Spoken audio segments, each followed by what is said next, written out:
पंचमोऽध्यायः। अर्जुन उवाच सन्न्यासं कर्मणां कृष्ण पुनर्योगं च शंससि यच्छ्रेययेतयोरेकं तन्मे ब्रूहि सुनिश्चितं। श्रीभगवानुवाच सन्न्यासः कर्मयोगश्च निःश्रेयसकरावुभौ तयोस्तु कर्मसन्न्यासात् कर्मयोगो विशिष्यते। ज्ञेयस्य नित्यसन्न्यासी यो न द्वेष्टि न काङ्क्षति निर्द्वन्द्वो हि महाबाहो प्रमुच्यते। सांख्ययोगो पृथक् बालाः प्रवदन्ति न पण्डिताः एकमप्यास्थितः सम्यक् उभयोर्विन्दते फलम्।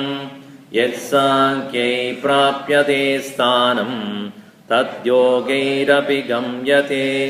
एकं साङ्ख्यं च योगं च यः पश्यति स पश्यति। सन्न्यासस्तु महाबाहो दुःखमाप्तुमयोगतः योगयुक्तो मुनिर्ब्रह्म न चिरेणाधिगच्छति। योगयुक्तो विशुद्धात्मा विजितात्मा जितेन्द्रियः सर्वभूतात्मभूतात्मा कुर्वन्नपि न लिप्यते।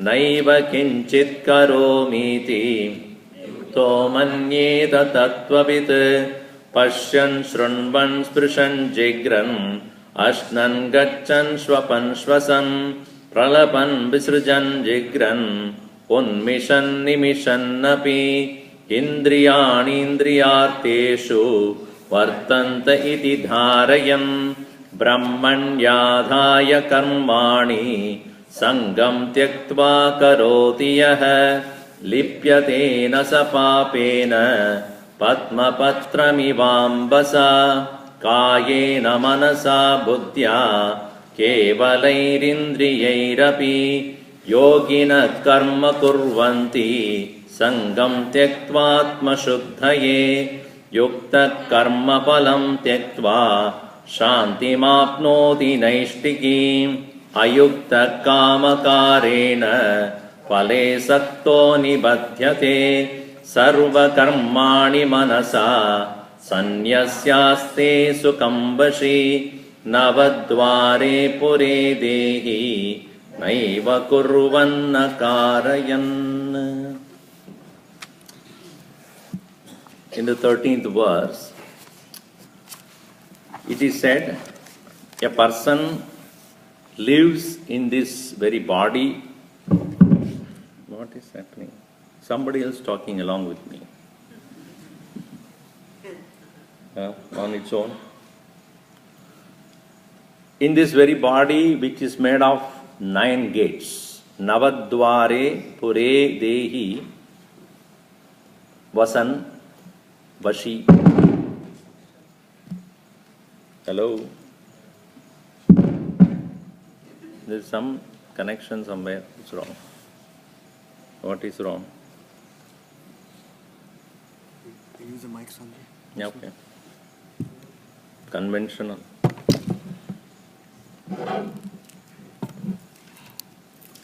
Please test it before you come. We did, Sanjay.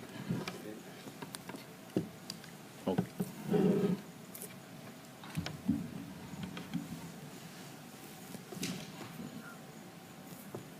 Okay.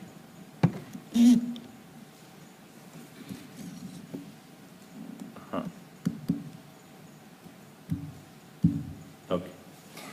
So, Navadvare Pure Dehi, a person, Dehi means an individual, in this 9-gated city called the body,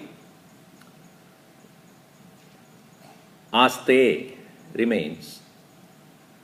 But we also live the same body like anybody else, every one of us. But a person who has realized that I am not the body, I am in the body. He is called a person who is Vashi. Vashi means who has everything under his Vasha. One who has his body, mind, senses under his control. Such a person alone can say, I am in the body, not that I am the body. Just like when you're driving a car, if you have the control over the car, then you are in the car. If it is not, then you are ahankar. Because the car and you become one. You do not know where the car goes and you have no idea about that. And then you are under the, you are not controlling it, it is controlling you. You may say, with this physical body, yes, Swamiji, I use my hand and feet and eyes and ears. Fine. To that extent we are saved. But what about the mind? Body includes all, body, mind and intellect. The body you may say that I see what, because I want to see, I hear, I want to hear. Swamiji, you are talking, if I want to hear, I will hear, otherwise I will go to sleep. That's possible. But what about the mind? Thoughts, feelings, emotions, urges, intentions, attitudes. Is it under our control? Most of us react. Most of us don't respond responsibly. We just react because react means doing the same thing which you did yesterday.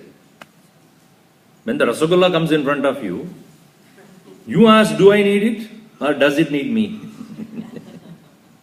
If you know, I don't need it, let it be there. You don't fight with it, you don't run away from it, let it be there. I don't need it.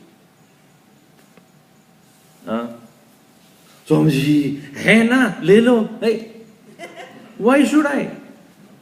I don't need it. So the mind, it is not Rasagola which is demanding to come to me. It's my mind going towards it. When my mind is, I am not capable of holding my mind, I don't need it. Then you are not avashi. Avashi. Therefore, a person who has his mind under his vasha, that's why it says, yoga yukto, vishuddhatma, vijitatma, vijita indriya. Sarva bhudatma bhudatma, kurvannapi na lipyate. So, yeah, Vashin is the word here. Vashin. It's like Shulin becomes Shuli, Jatin becomes Jati. Vashin. One who has control over himself or herself. Such an individual, he lives in the body. How? Sukham. He lives in great comfort in this body. You and I, we are under the control of the body and the mind and the senses. Therefore, we are not Sukhis. We are not able to live happily with this physical body because it is taking us here, there. Just like a boat on the sea which is in spate, or the river in spate, or the sea which has so many waves. And how you cannot comfortably sit in that boat, throwing here and there. So, a person who is able to remain unaffected, sarva karmani manasa sanyasya, having given up his individual doership in his mind, manasa sarva karmani sanyasya, meaning there are four kinds of action that is prescribed in our Vedas: nitya, naimittika, kamya, and nishiddha. I have told you about this before. You are conveniently might have forgotten. Anyway, I'll remind you. Nitya means what you are obliged to do on a daily basis. Naimittika, that we are supposed to do when occasion comes. Kamya is what you wish to do, what you like to do. And Nishiddha means what you are not supposed to do. So as we grow in our awareness, in our maturity, we slowly realize that first thing that need to be given up for sure is Nishiddham. What should not be done? It is immoral, unethical, inappropriate, harmful. To me as well as to others. That Nishiddha has to be first thing that has to be discarded. Nowadays we discard the unlawful thing because we are subject to punishment. Therefore, but it should be recognized as not because somebody is going to punish me, I am going to punish myself for this. Today it may be very interesting and very pleasurable. Tomorrow I am going to suffer this. So actions that are harmful, not only illegal, unethical, immoral, but that which I know is not going to help me in any way. Nishiddham. Ni siddham, that's what is the word. Ni siddham. Siddham, to accomplish. Ni means not. It's not going to accomplish anything to you. It is because your swabhava does that. Because habitually you do it. Nishiddha. And the other one is, as you grow further, we realize kamya. I like to do because it is pleasurable to do. I like to do because that I enjoy doing this. Even though it is not adding any value to your existence. It's just a pleasure, it's just a time pass.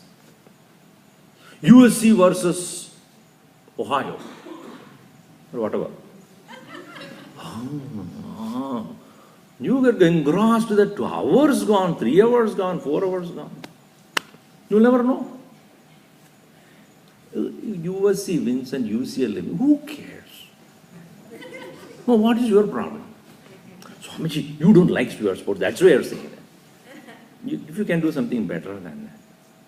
Of course, they play because they get money. What do you get? And you are actually paying for it.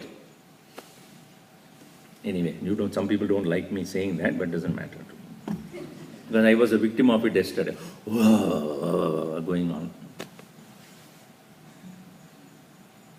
They look like gorillas. Hitting at each other. Anyway, so I am not going to talk about that. So now, you see, kamya is where personally you have no benefit out of it. Time pass. Yeah, because so much of time we have in our hand, therefore pass the time. It's like a time pass in India means mufali kana. It's called time pass. Why? When nothing else to do, mouth has to be engaged. But what happens to stomach, you don't get bothered about that. Later on, why? This time pass has started working inside your body. So, nishiddha, what you should avoid. Kamya is what you like to do, but actually no benefit really to you. Then what is left behind is nitya naimittika. What is you are obliged to do? What you are supposed to do? What is your duty? As a husband, as a wife, as a parent, as a social being. And personally to your own personal growth, swadhyaya, your personal study and personal growth, whether it's professional or spiritual. Naimittika, when occasion arises, you are supposed to participate in your domestic responsibilities, which may not be daily, but whenever it occurs. So you will have time for nitya naimittika when you eliminate kamya and nishiddha.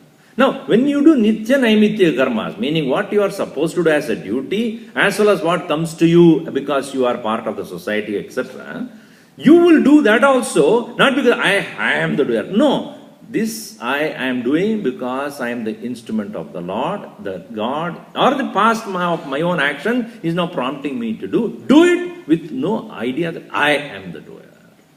That's why he says, sarva karmani manasa sanyasya. Not physically, mentally. Continue to do, but don't take ownership. Yaste, he who resides, sukham, comfortably, vashi, the self-controlled individual, navadvare pure dehi, in this city of 9 gates, such a person, neither he does, nor he prompts anything to do. Naiva kurvan nakarya. Neither he does with an idea that I am the doer, nakarayan, he doesn't prompt any more new action. For he knew that any action when I perform now, the result will be there, whether it is good or bad, for that I have to come back again. So who really resides in this physical body comfortably? One who does not own up to say that I am the body, mind and intellect. I am not the BMI, BMI. I am not this. This assertion is not a mere mental, some kind of a construct. It's not something which he, brainwashes himself. It is out of understanding and not a mere a fad or just an idea. It's an intense understanding with which one does that.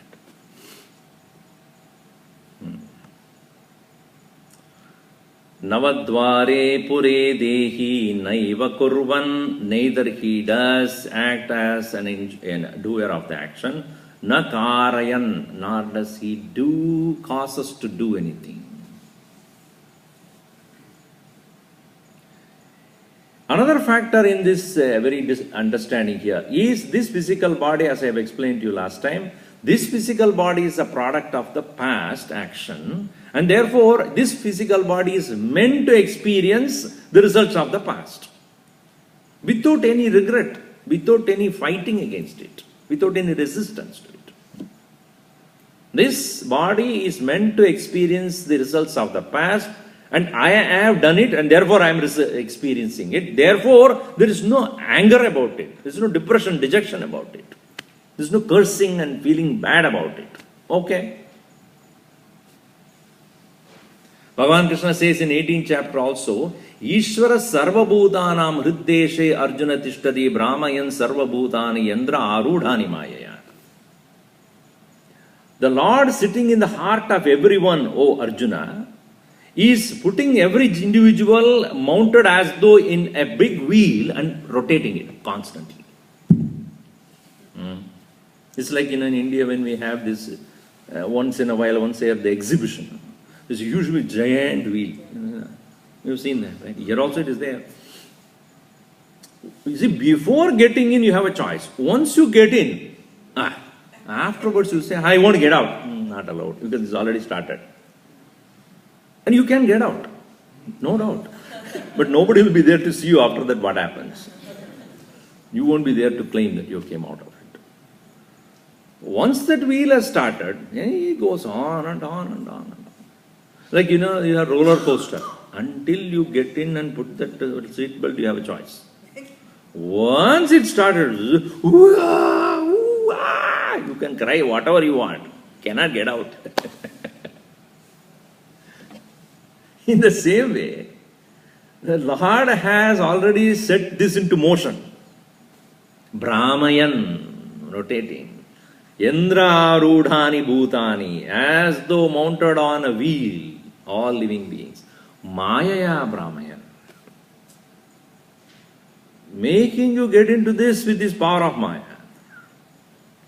This power of Maya is not a punishment. It is a result of your own past. Please understand. My own actions coming to the result, and God does not take any role in that. He says, this is a fact. This is something which is to happen because that is a law of action. You did it, you suffer it. That's why Krishna says in that very chapter, when you realize that certain things you have control, certain things you have no control over it. Tameva sharanam gaccha sarva bhavena bharata tat prasadat param shantim shashvatam sthanam shantim prapsasi. Shashvatam. Tat prasadat,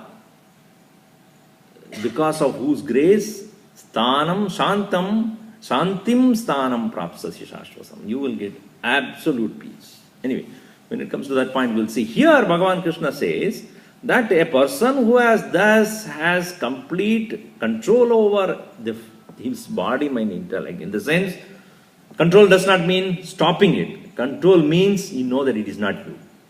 That's the control. I am not this. Therefore, I don't prompt it to do anything. Whatever has to happen according to the past, let it. Prarabdhaya samarpidam swavapuhu. Navadvare sukham vashi. In his very physical body, he remains content and peaceful. See, we remain content and peaceful and happy with this physical body so long it is healthy. Our mind is peaceful and happy and everybody listens to us. Your own child, when he's 2-year-old, 3-year-old, you're so happy with the child. Oh, angel! Wait. When a fellow becomes 13, 14, nothing you say will listen to. Then, what happened to the angel? Devil incarnate. Why? Because it doesn't listen. Therefore, this mind also, don't keep it here. Therefore, the mind also, when it doesn't listen, your mind is dictating terms to you. Then, with this very same mind, our own mind, we are uncomfortable, unhappy, restless. Our own mind, not anybody else's. Our own mind doesn't listen to me. When I just do not want, it goes for it. You don't like it, it thinks about it. Has it not happened? I don't want to think about it. Keeps coming again and again and again. I don't want to think about it. Smilingly it will repeat. Your own mind. Do you have a control over that? So now whom to blame? So here Krishna says that very self of yours is not the one who does anything. Now you see the next verse, he clarifies that. If that Paramatma, the self in me, is not the doer, Who is the doing? Krishna finally, he washes in. I don't do anything. Now you see in the next two verses, he completely washes his hand. Na kartrutvam na karmani lokasya srijati prabhu na karma pala samyogam swabhavastu pravartate na kartrutvam na karmani lokasya srijati prabhu na karma phala samyogam swabhavastu pravartate. Prabhu bhavati, bhu bhavati, prakashena. The self, the Atman within us is called Prabhu, the all-pervading presence. So, in very many places in Gita, you will find Bhagavan Krishna shifts these terms. He will say Paramatma, at the same time he will say self, that same say God. You have to understand by context. That very self, the Lord in us, the Atman in us, the Paramatma which is present in us is one who does not at any time engage in anything. Na kartrutvam, na karmani vishayani. Prabhu srijati lokasya. Lokasya, for the people, he does not create the kartrutva. He does not create objects of things to engage in. Na karma phala samyogam, not even attachment to the result of action. He doesn't create. Then why? Swabhav. Swabhav is the pravartate. Don't we say sometimes a person who in spite of saying so many things, uska swabhav hi aisa hai. What do you mean by swabhav there? What is it? Idiosyncrasy. Meaning a person who cannot be helplessly he will do that only. Habituated like that. Usual meaning that we give swabhav is habit. What it means is force of the past. What is our habit? You tell me. Each one of us have got certain peculiar habits. What is that? Product of the past, is it not? You have been doing and you never questioned it. Swabhava. So, swabhavaha tu pravartate. It is because of the past, because of the push of the past karmas, a person engages with an idea that I am the doer. And he engages in this world of enchantment to go on doing actions and trying to get and indulge in things, and also gets attached to the results. Bhagavan says, I am not involved in this. Na kartrutvam. Meaning, na karta atma, na bhokta atma. Karma phala sanyogam is also not there. Association with the result is also not there. And na karmani, not the objects of the world are related to the Lord within. Now, he completely detaches himself. I am not doing anything. So, this recognition of my own self is detached from all these things. This one has to discover in the quiet seat of meditation. All that I do throughout the day is because of my swabhava. Whether I get angry, upset, get passionate, lusty, greedy, jealous, I want this, I don't want this, and all those various moods and swings and emotions and feelings and whatever is going through actually is not me. It is because I have thoughtlessly lived and because of the force of habit, this is how I react to this world. Once you detach and watch, you have the choice to change. If you do not make that detached perception, If you don't make that witness stood in you, then everything will happen without even you knowing it. And obviously, results will be yours. If you have shouted, if you have angrily upset, you have made some blunder in your, and then later on, "Oh, I should not have done this, right? You have done it already. Result will come to you. So the practice in meditation is therefore anything that is being done by me with respect to this world of objects and situations and people, swabhava. Me, the witness. That witness stood has to be asserted. Not you want to get away from the results of action. That is not the purpose. But let me become aware of how my swabhav, how my force of habit, how my past is pushing me to do certain things. This awareful, alert living is what is called spiritual life. And it's not a one particular time activity. Morning, half an hour I do it, evening half an hour I do it. Bas, ho gaya mera. That is called religion, not spirituality. Where you do some puja and so go to the temple, look at who is wearing what. That is religion. A spirituality is not a 10 minutes affair in the morning, 10 minutes affair in the evening. It is a constant alertness, awareness. That is why it is hard for people to practice, because if you say, do this 10 minutes and do this 10 minutes in the evening, bas ho gaya. So feel fulfilled, done. But to be alert 24 hours constantly, Gurudev used to say it is an all-consuming engagement. It consumes you completely. So therefore, a person slowly developing this awareness, alertness, attention, witnesshood within himself, on oneself, then such a person become aware how the swabhava, how the habit, how the force of the past acts. Krishna says, therefore, recognize me as that one who is not a product of swabhava.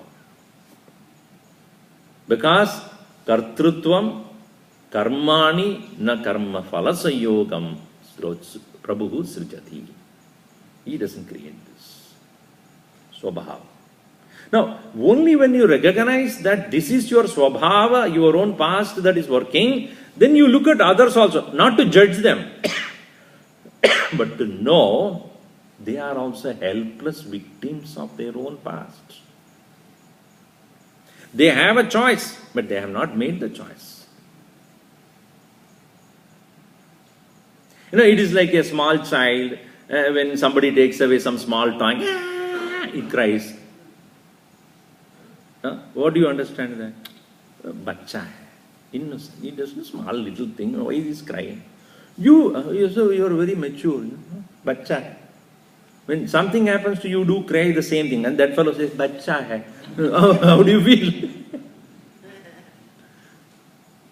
As much as the child, out of his ignorance, is crying for little things, and you feel that it is so immature, so also you realize that my own swabhava is like a bacha.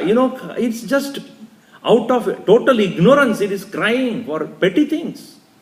He did this, she did this, he didn't do this, he goes on crying like this. Then if you become aware of yourself different from that, you realize that's immaturity. That is a reacting ego.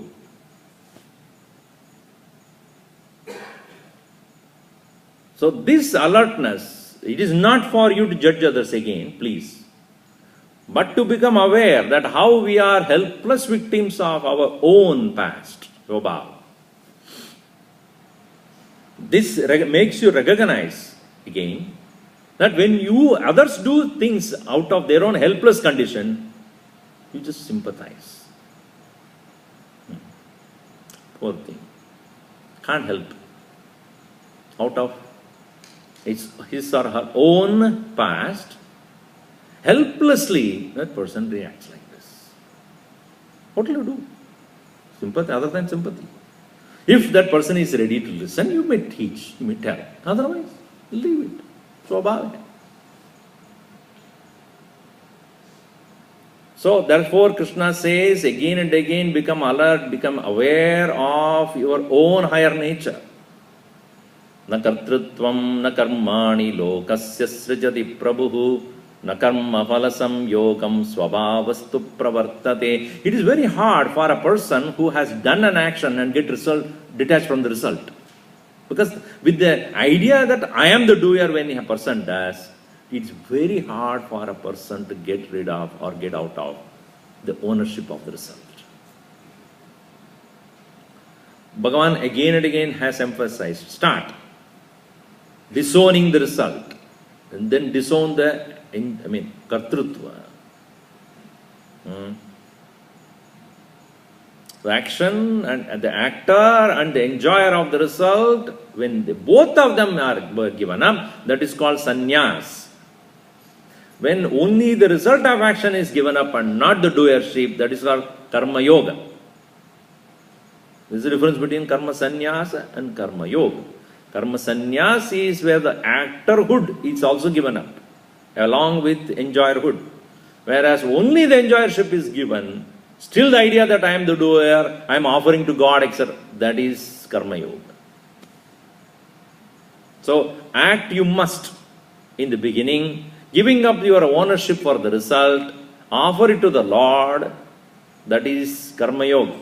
But slowly you recognize, me, the self, is not even the actor. He is a witness. What is acting is the body, mind, intellect. I am not that. That is karma sannyas. That requires greater subtlety, greater maturity, greater observation, alertness. Therefore, Krishna further says in the same, now, see, when I do an action, there is a result. It may be merit or demerit. Good or bad results may come. Now, to whom do the results go? When I do the right action, proper action, the meritorious result. And I do the wrong action, obviously the sinful result. Who will be the recipient of that? Bhagavan says, not me. Again, he said, I am washing my hands. Don't give it to me. So he says, Nadatte kasyachit papam nachaiva sukrutam vipuhu ajnanena vrutam jnanam tena muhyanti jantavah Nadatte kasyachit papam nachaiva sukrutam vibhuhu ajnanena vrutam jnanam tena muhyanti jantavah. Earlier he used the word prabhuhu, here he uses the word vibhuhu. Same, referring to the same. Prabhu you say, Bhubhu you say is referring to the same Paramatma, the self. Kasyachit of none, papam sin, adatte, na adatte, he doesn't take anybody's sin. Huh? We go and pray to the Lord, Lord, you take my sin. No. He said, I am not taking anybody's sin.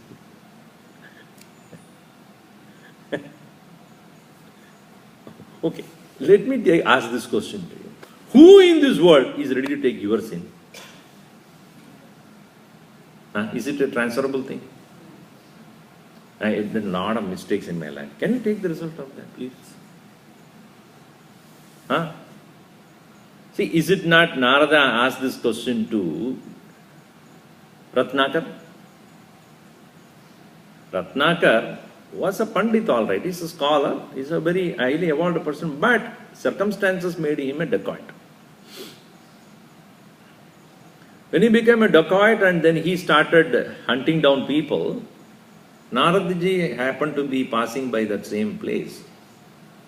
And that fellow encountered him and said that, hey, give me all that you have. Naradaji said, Narayan, Narayan. I don't have anything. And he looked at him and said, why are you doing this? Ratnakar says, what do you mean what I am doing this? I am doing it because I have to take care of my family because I am not accepted by the society. I have been thrown away from the society. I cannot do it. Therefore, I am doing this. Don't you think what you are doing is a sin? Yes, I know it. Then why are you doing it? It's my responsibility to take care of the family. So whatever sin I am committing, equally my family and children will take part in it. No, can't. What do you mean? Go and ask them. You will run away. Why should I run away? If you want to put some guard in front of me, I will be here only. Go. So he went back to his home and they were waiting for him to bring, whatever. Hey, today you came empty-handed? Yes. Why? Because I have to ask you a question, he told his wife. What? No, I have been doing this kind of looting and murdering or whatever.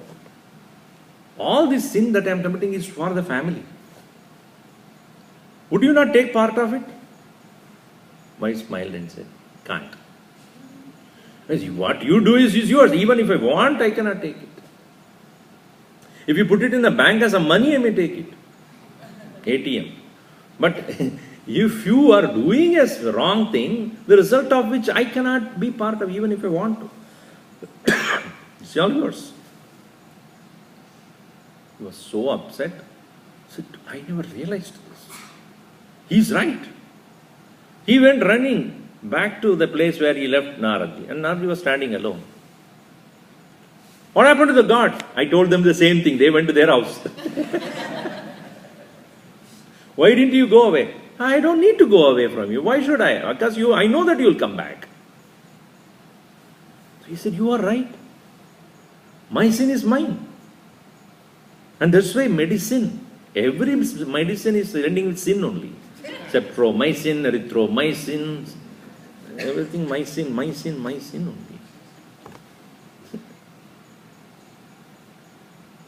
So he realized that my actions, I am the only recipient of it. Nobody can share it. So Krishna says, even God cannot share that. Kasyachit papam na adatte. I don't take anybody's sin. Oh, so you take only the good things, merits? Nacha eva sukrutam. Even good things you do. Nothing to do with this. See, here is a very, very important statement. This concept of sin or merit and demerit, papa, punya and papa and punya, they are not absolute terms. This is a very interesting point to note. What you call it as sin and what you call it as merit, they are not absolute terms. They are valid only in the relative world of existence. They belong to this world of duality. They are not absolutes. Therefore, the absolute self is not part of this relative world of right and wrong, good and bad, sin and merit. So that is a shift you must understand. In other words, when I do something right, the result which is meritorious belongs to me so long as I am in the relative world only.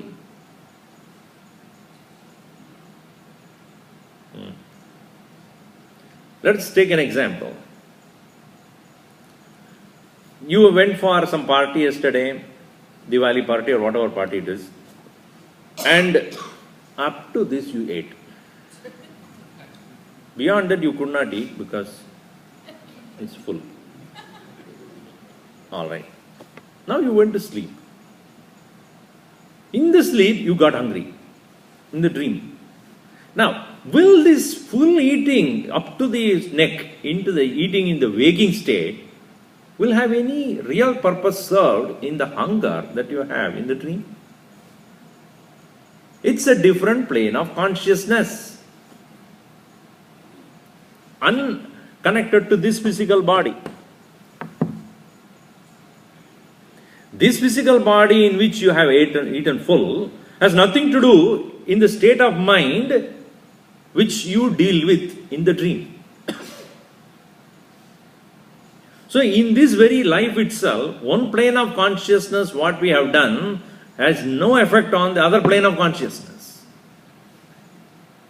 And whatever you have done in that plane of consciousness will not affect this plane of consciousness.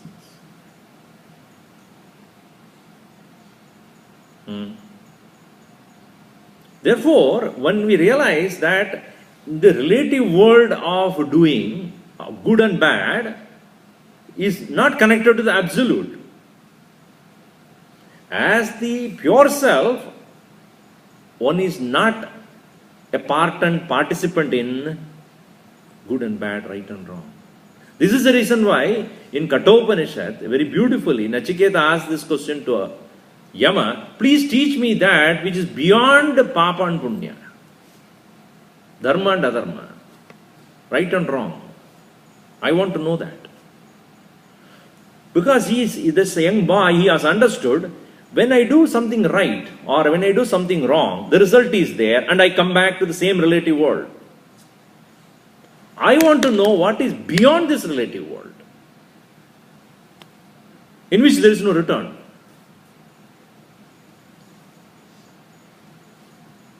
I want to know that. So Krishna brings that point here. Neither the good actions nor the bad actions the individual does has anything to do with the self. He is not a participant here. He doesn't take part. Because earlier itself we said, na kartrutvam, not the doer, not the one associated with the result. When I am not associated with the result, whether is good or bad, does not belong to me.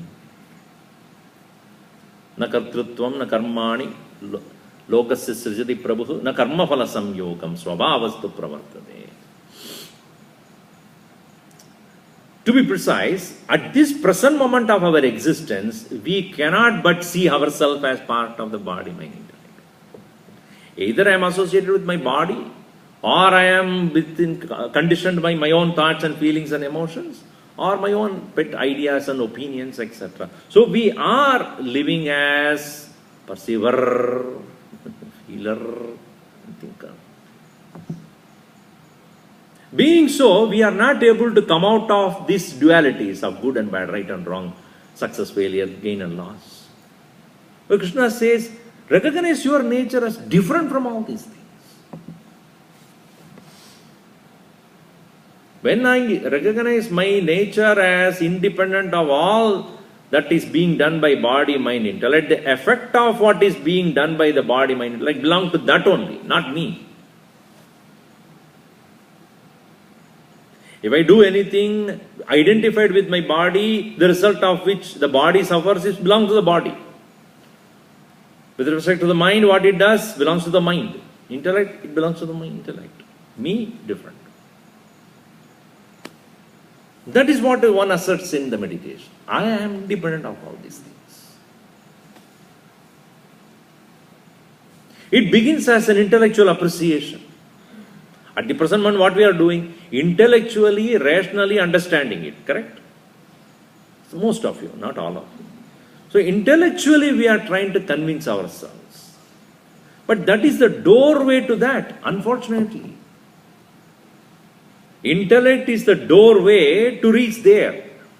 Therefore, leaving aside understanding body is not me, is also an idea presently. My thoughts are not me, again, in intellectual appreciation of that particular concept.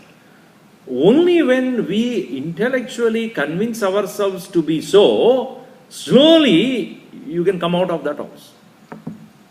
It's a dwara, it's a gateway to get out. But mind cannot do that because it is oscillating all the time. And body is inert. Only thing that is presently we have as human beings, which can intelligently analyze and get detached, is here. And with that doorway alone, we can come out of it. Therefore, mananam, that Shravana, Manana, Nididhyasana, listening, reflecting and meditating. Listening is the first part, reflecting second part, and meditating to convince ourselves with no viparita bhavana, with no contradictory thoughts. Then one comes out of it, recognizes one's own nature as the self. That's the way to come out of it. So when Krishna says, neither the sins nor the merits of anybody is mine. Na adatte kasya chit papam na chaiva sukrutam vibhuhu. Then why are we thus continuously to get deluded by that? Ajnanena avrutam jnanam tena muhyanti jantavaha. Our understanding is clouded by misunderstanding. Ajnanena, due to misunderstanding. Avrutam, clouded, covered. Jnanam, our understanding, awareness. Tena, due to that. Muhyanti, deluded. Jantavaha, all living beings. All living beings are thus deluded by the reason. The one reason is misunderstanding. Now when you say ajnan, let me make this point clear again. Ajnan means not absence of knowledge, it is misunderstanding. Absence of knowledge does not really make you miserable. What makes you miserable is misunderstanding. Is it not true? If you don't know a person, that doesn't cause a problem. If you misunderstand a person, definitely it's a problem. If you think of something different from what it is, that will cause you a problem, then you don't know about it. Ignorance is bliss. I don't know. Wonderful. But we can't keep quiet like that. I don't know, but I think. That's where one gets into trouble. When you're walking in the road, there is something lying on the road, maybe something. No problem. It's a snake. Moment you think that is a snake, all sort of problems starts. So here, one more commentator makes a point. Ajnana here is not absence of knowledge, it's a misunderstanding. It has a positive effect on your personality. So, ajnanena avrutam, covered, jnanam, understanding.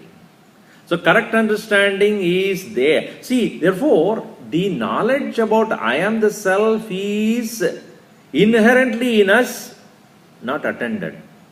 Not attentively we know it. We have we are, I am, but I am not there. I am always somewhere else. Occupied with my own confusions. So, preoccupied with those misunderstanding, as though this knowledge which is there is covered. It is just like when you get up and want to see your wonderful face, and you go near the mirror, and the mirror is covered with dust, let us say. What do you first thing you do?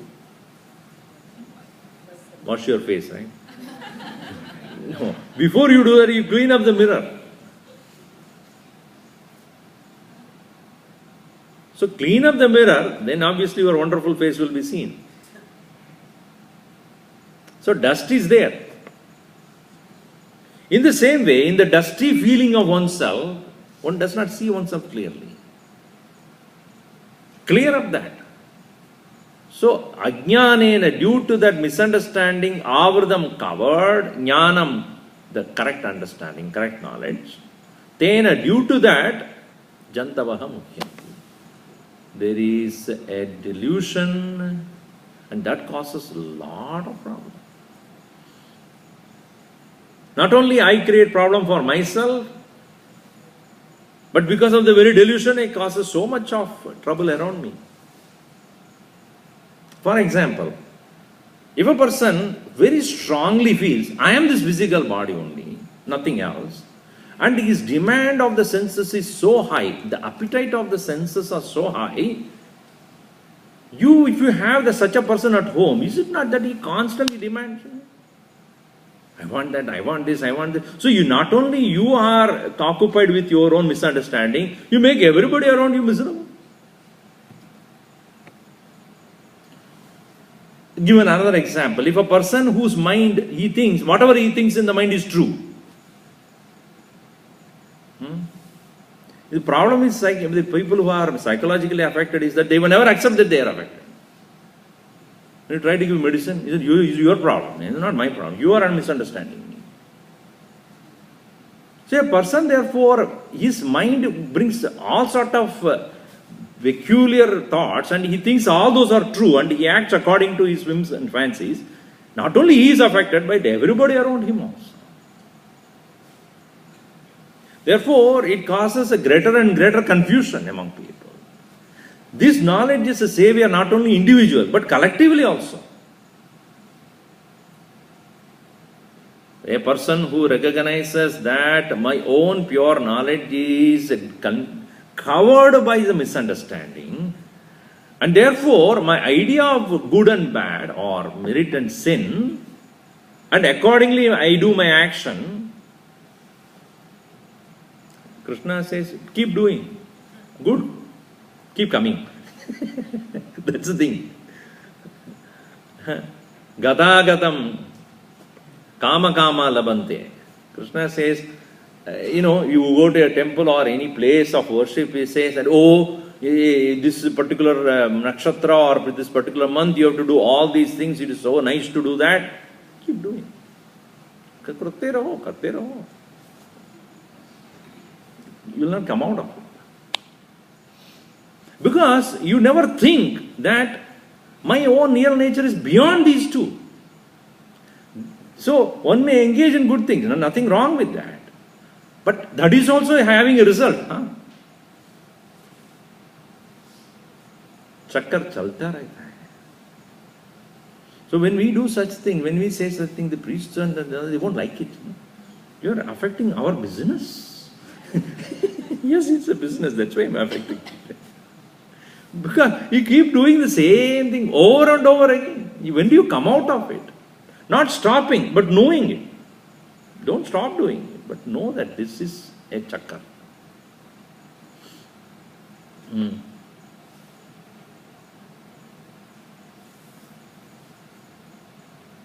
Have you ever seen in a hospital, come back again, board? Welcome back. Have you ever seen? See you later. Have you seen any board like in an airport or in a hotel you can see, but not in a hospital. Have you seen? Welcome. When you're leaving, come back again. You see? Why? You don't want to go back again. Knowing well that's a place where I get sick and then I don't want to go back again there. Or in a mortuary. Come back again. See you later. Have you?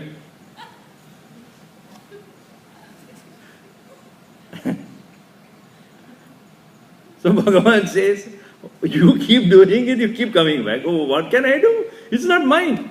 It's your mistake.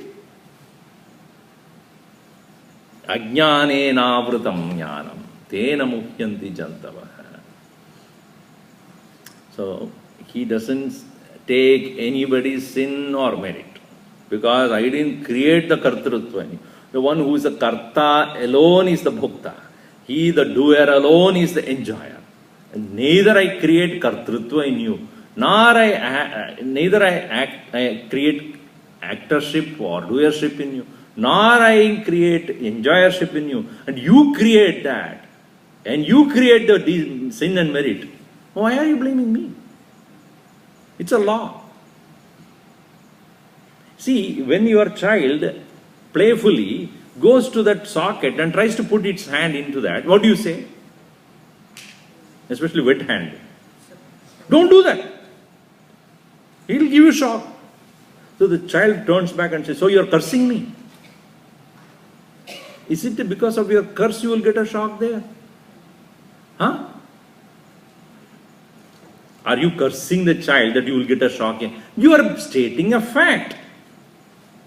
What? If you put your hand, wet hand in that, you will get a shock. It is not my curse. It is not because of, according to my wish it happens. That is the fact. I am telling only out of caution. Cautioning you, that's all. In the same way, Krishna says, I am not creating the law of karma. Of good you do, good result. Bad you do, bad result. Both you will have to come back. This is not something which I create. But that is how the Prakriti works. That is how the Maya works. And therefore, I am not taking anybody's sin or merit because it is not done by me. I want nobody's sin and I want nobody's merit.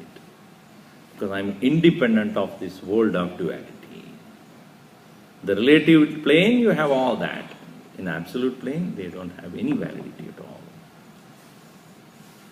So that's Krishna makes his standpoint very clear. We'll see more of it in the next session.